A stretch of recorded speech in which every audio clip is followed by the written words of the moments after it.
Hello, everybody. Welcome to tonight's edition of From the Boardroom to the Locker Room. And I'm sure my guest this evening, as I, would not have expected us to be talking the weekend before the final round of Six Nations, where three teams can still take home that magnificent trophy. Andy Capistano, welcome to the program once again. Did you think it was possible? Yeah, it's always possible because you've only got six teams playing, and therefore, you only need one result to go the wrong way or the right way, and there are multiple scenarios. I think England are slightly surprised that they're still in with a chance, and they're the least likely winners. But having said that, they've taken their opportunities. They've built a team that looks a lot better to me now than it did 12 months ago. Particularly like the fact that Finn Smith has moved into the fly half channel. I don't think Marcus Smith is the long-term answer at fullback. He might end up as an impact player, but they just generally look a better side than they did 12 months ago. And going forward, I give them a chance. But I think the whole scenario, Louis, is based upon Scotland beating France in Paris. And that's not going to happen. Let's just go back a weekend. How we've got to this situation with a magnificent French performance against the Irish. I mean, the Irish had, one hand on the trophy, didn't they? I mean, a win for them there, and we wouldn't be having this conversation about who would win it. It would have been theirs. So is there an uptake in French rugby and a slight decline in Irish rugby, or was that just one of those games where everything just clicked for the French? I think there's a lot to talk about here. You and I are old enough to remember in 1999 when Gary Teichmann and Andre Hubert played their last games for the Sharks in a Currie Cup final. And it was also Ian McIntosh's last game. And the whole build-up to that match was about the Sharks are going to win this as a send-off for their two great players and their great coach. And of course, what happened on the day? They froze, they played their worst game of the season, and they lost. And it wouldn't surprise me if that's exactly what happened in Dublin on Saturday. You had a number of great players who've achieved wonderful things with the Irish side over the last decades who had announced that they'd come to the end of the road, that this would be their last game. And what happened? They froze. And they came up against a side in France you can't afford to freeze against. And actually, the scoreboard at the end, which read Ireland 27, France 42, is rather flattering to the Irish. I think the French were rather better than those figures suggest. So it's changing circumstances in the Irish setup, and that's going to be very interesting because we can see from the URC that they've got a great depth of talent coming through. But I think by the time we get to the next World Cup, it'll be a very different looking Irish side from the one that ran out against France.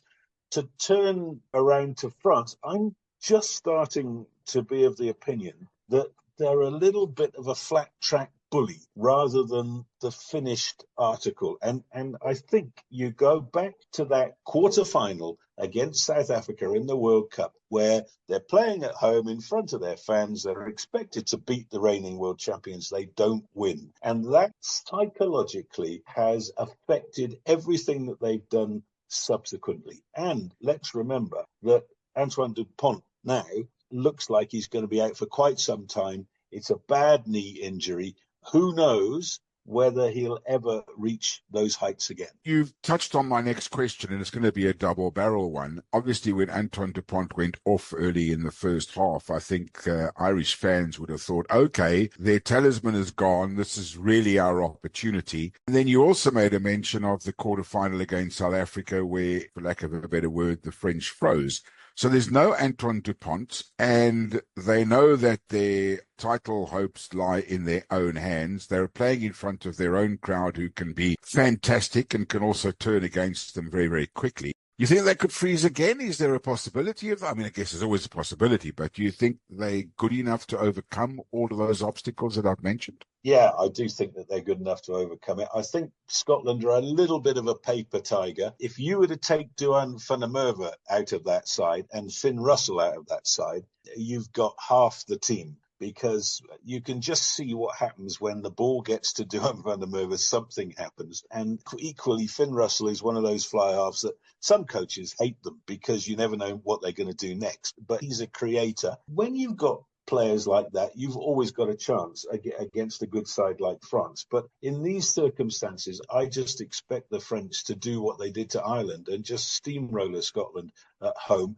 And when you talk about the Dupont scenario, we do tend to forget, because he's so good, that the next level down, they've got plenty of decent scrum halves. I remember when I was growing up, France were captained by a tiny scrum half called Jacques Ferrou. And Jacques Ferrou, when I say tiny, he was probably about 5'3", and he didn't have much of a pass. And he had no physical presence at all, but he was a leader of men. And they kept picking him, despite the fact that the best scrum half in France at the time was a guy called Jérôme Gallion. And Gallion was a complete scrum half, very much like Dupont in the way that he played. He was physical. He scored tries. He made things happen. Absolutely fantastic player. And I'm not suggesting that the scrum half, whoever it's going to be, who plays against Scotland, will be in the class of Jérôme Gallion. But what I am saying is that whoever it is going to be able to think to himself, if I play well today, who knows what's going to happen with Dupont, when he'll next be available to play. This is my big opportunity to nail down my spot in the side. And I'll be fascinated to see the way that plays out. But I think just generally, if you look at the quality of the two squads, you can't look beyond France winning comfortably and with it the Six Nations. Interesting fact, no South African-born player since 2012 in this French Six Nations competition. What do we read into that? Just that South Africans want to stay at home and play for South Africa? You know what? It's something I hadn't thought about before. But remember when Rassie took over in 2016, one of the things that he said is, I'm not going to do this job if you don't let me pick the players that I want to pick. And one of the guys who was campaigning in France at that time was Cheslin Colby. Cheslin had been told, in this country, you're too small, you'll never make it. Off he went to France and scored dazzling tries week in and week out. And Rassie said, I want that guy in my side. And from the moment that Rassie took over, suddenly the former Springboks, or the Springboks to come, who were campaigning in France, realized that they could still play for the Springboks, despite the fact that they weren't playing in South Africa. And if you look at that timeline that you're talking about from 2012 onwards, there you go. That's why you're not getting guys going to France and looking to qualify to play for France, because we all know all South Africans want to be a Springbok. Everything else is a second choice. And if you were to say to Duhan van der Merwe, listen, everything's forgotten, come back and play for the Springboks, he'd be here tomorrow. Oh, I'm sure he would.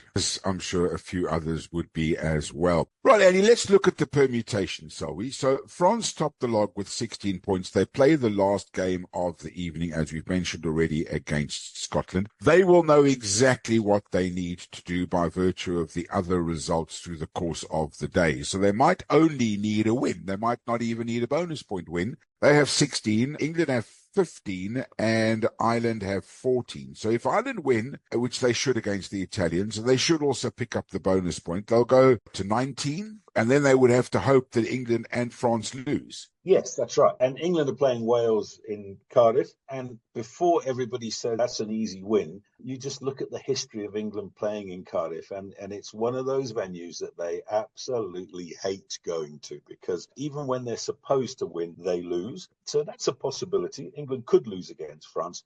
I don't think it's a possibility that France are going to lose against Scotland. And I think that Ireland are going to end up where they are now, in third position, because the other two sides are going to win. But having said all of that, this is the Six Nations. Anything can happen. And remember that it's an away game for Ireland and England. The only team who've got a home game is France. And that means an awful lot in the Six Nations. I mean, these days, teams win away from home far more regularly than they used to. But when it comes to the Six Nations, there's something there. And I think it's probably called 120 years of the competition. Yeah.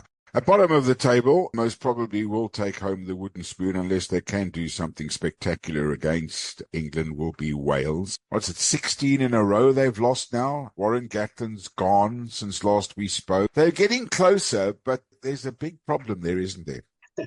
Well, the crazy thing, of course, is that when everybody was expecting them to get demolished by Ireland, they put up their best performance of the season, and that was 3 weeks ago now. And Ireland won in the end. I think it was 27-18, but Wales probably deserved to win that game, and the fact that they didn't and they failed to get a bonus point means that they are anchored at the bottom of the log. And having put that performance together, Wales against Scotland last week, although a couple of late tries make it look good, Wales were never really in the contest. So that one performance at home was a difference for them. I think that they'll put together a performance worthy of a Wales side because they're playing England. It's just one of those things. The history. I'll tell you a story, Louis. When I started in this broadcasting game that we're both in, I was working for BBC Radio Bristol, and I'm talking 1986. And I used to do a thing called the Archive Hour, and it just happened that it was the start of the Five Nations as it was then. Yeah. And I thought, well, I'll do a preview, and I looked into who was playing where, and England were playing Wales in Cardiff, just as they are this weekend. Now, in 1986, England hadn't won in Cardiff since 1963. So 23 years of hurt, 12 games in a row that England had gone to Cardiff expecting to win in many instances and coming away with their tails between their legs. And it was one of those stats that stuck for a long, long time. And I think that England didn't actually win in Cardiff until the 1990s. It was a crazy scenario. And Wales hang on to things like that because they're a proud rugby nation. And they will be reminding the English every day of the build-up and on the day of the game, this is Cardiff. You don't just walk all over us. Rusty's obviously been watching all of this. Do you think he's got any fear going forward that any of these teams have improved and caught up to Springbok rugby? No, I don't think he's worried at all. I think he's entirely focused upon the next generation. He's talked about it. I mean, it's an amazing scenario now where it was released last week that there are 84 players on the radar for Rassie. 84 players. Now, obviously, not all of them are going to be able to play, but he's looking around and he's talked about red, yellow, green. And it's all about age. So in the red zone are the players who are 35 and over. And those include our captain, Sia Khaleesi. Then you've got the yellow zone, the guys between 30 and 35. And you've got the green zone of the guys who are younger than that. So his long-term investment in South African rugby is there for all to see. We are the envy of the rugby world. Don't let anybody tell you anything different. If the French could have our systems in place and Rassie running them with his staff, they would say, yeah, thanks very much. We'll kick out Gautier and off we go. And I'm not suggesting that that's going to happen for one moment. But both of us have been in this game long enough to remember when it wasn't like this, when you never knew from week to week who was going to play for the Springboks.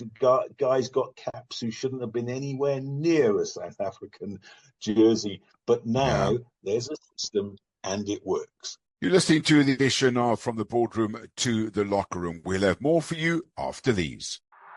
Hello, everybody. I'm Louis Karpas. Join me on the next edition of From the Boardroom to the Locker Room as we look forward to a fantastic sporting weekend. There's a final at Wembley. There's 3 matches in the Six Nations competition to decide who takes home that trophy. There's also cricket. Lots of action this weekend. We'll be previewing all of that as well as the Premier League on the next edition of From the Boardroom to the Locker Room. Join me then. What amazes me, though, about the system is that clearly to have this kind of system, you need to have an organization that is firmly based financially. I mean, to get 80 or 85 players in and around onto camps, and sometimes they might be virtual camps and bring them out of their franchises and whatever. I'm not asking you to make a comparison with what's gone on this week in Cricket South Africa and other organizations in South Africa, even South African football, for example. But they really, really have got it right, haven't they? Well, and they've done it by stepping back. I can remember when SAFU, as they were in the 1990s and early 2000s, and SARU, as they became, were always in the way of the Springbok coach. Remember, people used to fly over to upbraid the Springbok coach because he'd done this wrong and that wrong. What they did with Rassie, they realized that they were at such a low ebb that something had to change, and they gave him the power to do what he wanted to do. Now, many people who are closer to the setup than I am are waiting for this to fall over. They're waiting for Rassie to do something beyond the pale, and then he's lost the system completely and everything falls over. Now, it wouldn't surprise me if something catastrophic were to happen tomorrow, but here's the important thing. Felix Jones has just come back into the system. You mentioned him at the start of the show, and that might even be a long-term strategy that Rassie himself has put in place for the moment when he says, I can't do this anymore. I'm too close to the action. The fire is burning me. I need to take a step back. He trusts Felix Jones to do what he's been doing. And although he's lost his main lieutenant, who of course has gone overseas, it's very interesting to see how quickly Felix Jones responded when the opportunity to rejoin the Springboks happened. And I think quite clearly the England setup was not for him, probably because too many people were in the way of the decision-making process. And probably the only real reason that he left was money, that the England Rugby Football Union could afford to pay him more than the South African Rugby Union could. Having said that, for the only time in my lifetime, the RFU is in debt, and it's not a small debt. It's 51 million pounds, and so much of it, well, we had a budget yesterday, didn't we? And people were annoyed that government didn't cut its own excess. Now, that's exactly the scenario at the RFU. For years and years and years, the RFU did not owe a cent to anybody. They built the 80,000-seater stadium at Twickenham without borrowing money. And now, because they have a bloated middle management, and they've gone for a centrally contracted system with their top players, they're hemorrhaging money. They can't make enough money from bums on seats at Twickenham to knock that 51 million pounds into touch. So it's not a case of what's wrong with South African rugby going forward. It's what's wrong with everybody else. And I think Felix Jones spotted the gap, obviously remained in contact with Rassie and said, okay, you want me? I'm there. Outside of a technicality in terms of Ian McIntosh being a Zimbabwean, or I suppose Zimbabwean born, but we inherit Zimbabweans as our own, South African rugby has never had a foreign coach. I mean, there'd be people rolling in their graves, I guess, if Felix Jones were to take over as coach of South African rugby. What do you think? Yeah, Donnie himself. Well, I mean, almost certainly, although I've sketched it as a potential scenario, they would find a way to soften the blow. And I mean, one of the guys in the setup who's really respected by the players and the management is the man they call Stocker, Mzwandile Stick. And he might be our next Springbok coach. But just as Rassie couldn't do everything on his own, he needed a good staff underneath him. And I would suspect that Felix Jones would be the sort of go-to guy, the Jacques Nienaber of the Rassie situation. Felix Jones would be in the Mzwandile Stick situation. Now, I'm speculating needlessly because I don't think that Rassie's going anywhere. And I certainly don't expect him not to take the team to the next World Cup. But I think it is part and parcel of the way that he conducts himself, that he knows he needs a backup plan, and that might well be the plan. So, going forward, let's see what happens. But it's lovely that we're even speculating about it, and that's what Rassie's brought to the system. A couple of other things have happened over the last couple of weeks. The one that I know we've chatted, you and I, about it, and I think we both agree that there is too much rugby being played. So perhaps I'm backtracking on my too much rugby being played, but I'm so glad to see Georgian team coming out and getting a chance to play the Cheetahs before a test match. I mean, I just, like you, go back to the days when you had that either a Tuesday or a Wednesday game and then a test match on the Saturday, and then the team would go off and they'd play a provincial side or a composite invitation side. I think it's great for Cheetahs rugby. And obviously the Georgians have got it right. They need a warm-up game before they take on what I guess will be a second-string South African team. Well, I don't think it'll necessarily be a second string team. They'll want to hit the ground running, ready for the season. But what you're talking about, midweek games, that's coming next year, of course, when the All Blacks come on a full tour for the first time since, I think, 1996. I'm very excited about that. I love the fact that Georgia have got a game in Bloemfontein. They, of course, would love to play in soft conditions with the rain bucketing down so that they could play their 10-man rugby to their heart's content. I don't think that's going to happen in Bloemfontein somehow. No. The farmers would love it if it did happen, but I don't think that's going to happen. And remember, the last time Georgia were here, they nearly lost their coach to COVID. Yes. And that was a tragic scenario. He got well looked after in South African hospitals and then finally was well enough to go home, made a full recovery, I believe. And I've seen Georgia's structures. I did the Under-20 World Cup in Stellenbosch and Cape Town last year. And Georgia at that level play almost the same blueprint as the national side. They've got a big pack. They've got a kicking fly half, and they've got a scrum half who's got a little bit of personality, not too much pace behind, which holds them back from being genuine contenders. But you put them in the right scenario, in the right conditions, they will punch above their weight. Their structures have been begging the Six Nations to come up with a proper second division for years and years now. And with Bill Beaumont gone from World Rugby and Brett Robinson in his place now, I can only hope that with a Southern Hemisphere guy with an outsider's perspective can look at that scenario and say, let's put Georgia and Portugal, etc., and give them a competition that they can play in with promotion and relegation. And that's what Georgia are hoping. You know, they come to South Africa, they expect to get well beaten, but they're here and they're flying the flag. That's the important thing. Yeah, and it's always good to help other countries increase their popularity, which obviously by playing the world champions will help as well.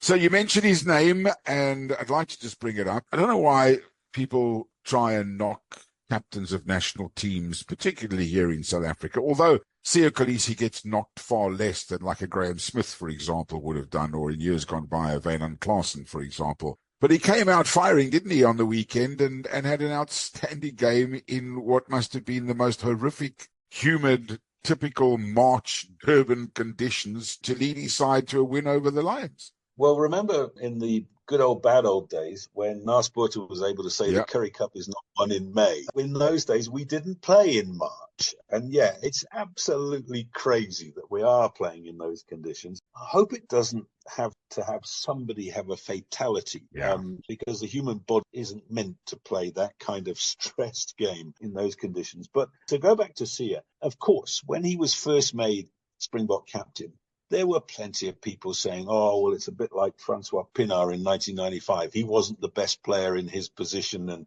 Ruben Creer should have been on that side of the scrum, and et cetera, et cetera.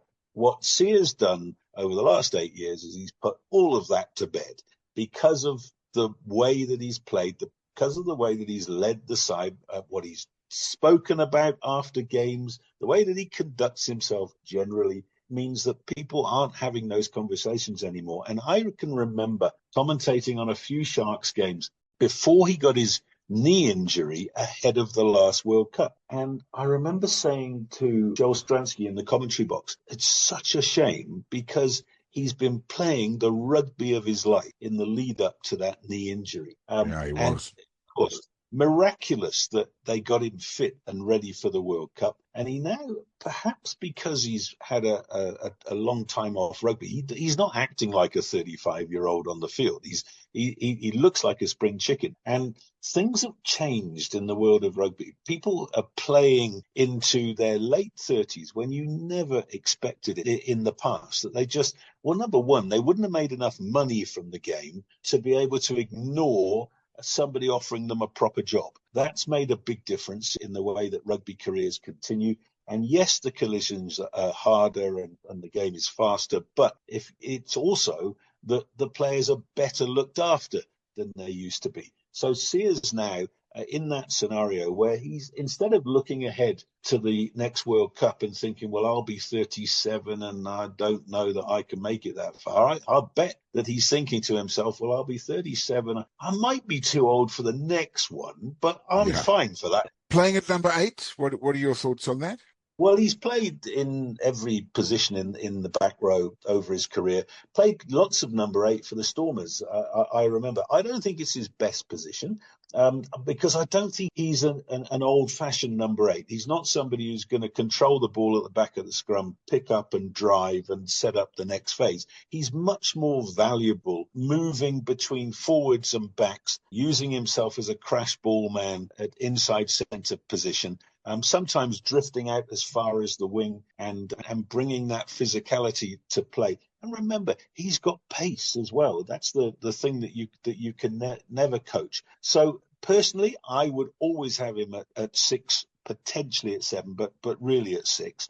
But I understand why anybody would want to pick him there. It depends what else is available for you. When I looked at the team that the Sharks had selected for that game, I thought to myself, well, good front row and Khaleesi's there, but it looks a little bit ropey in other positions. But of course, what Sia Khaleesi brings to a team is a World Cup champions medal, 2 World Cups in a row, and people look at him and say, I need to lift my game. This man is important to South African rugby, and that's what you saw from that Sharks pack. And long may it be. Andy Capistano, thank you so very much. It's always lovely chatting rugby to you, and have yourself a wonderful weekend. Enjoy the Six Nations, and we'll chat again soon. Thank you so much. Thank you very much, Louis. Take care. That's tonight's edition of From the Boardroom to the Locker Room. We will be back tomorrow evening to bring you a preview of the sporting weekend. As always, be nice to each other. Until next time, bye for now.